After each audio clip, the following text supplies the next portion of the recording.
আপনারা দেখছেন তারাপীঠ টিভি, সর্বদা সত্যের পথে। বিচারহীন প্রহসনের 1 মাস, তাই রাজপথ ক্যানভাস।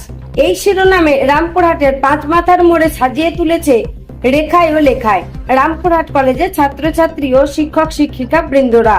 নাগরিক মঞ্চের সহায়তায় সমগ্র বিশ্বে নারী ও পশু অত্যাচারের সমস্ত অন্যায়ের বিরুদ্ধে রং তুলিকে হাতিয়ার করে রাস্তায় ছবি এঁকে এক অভিনব মাধ্যমে প্রতিবাদে সামিল হয় রামপুরহাট কলেজের ছাত্রছাত্রীরা। তারা জানিয়েছেন, শুধু ভাষায় নয়, প্রতিবাদ তারা আঁকতে চান এবং লিখতেও চান। যে প্রতিবাদের রেশ কিছুদিন থাকবে আর যেন মানুষের চোখে পড়ে।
তিলোত্তমার খুন এবং ধর্ষণের প্রতিবাদে সারা রাজ্য জুড়ে যে প্রতিবাদ চলছে, আমরা রামপুরহাট নাগরিক মঞ্চ ধারাবাহিকভাবে সেই প্রতিবাদে রয়েছি।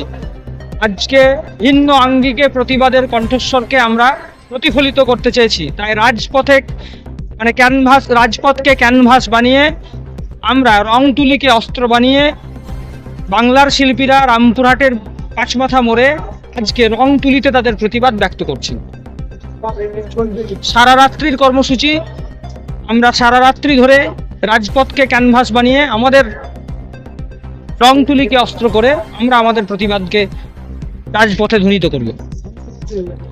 আজকে প্রতিবাদে সামিল হয়েছেন প্রায় 20 জন শিল্পী, তার সঙ্গে সাধারণ মানুষ, তারাও তাদেরকে সমর্থন জোগানোর জন্য উপস্থিত হয়েছেন শহরের বিশিষ্ট চিকিৎসকেরাও। नए ही deos with activity protect technology, एक बार लगे दिन भर चले।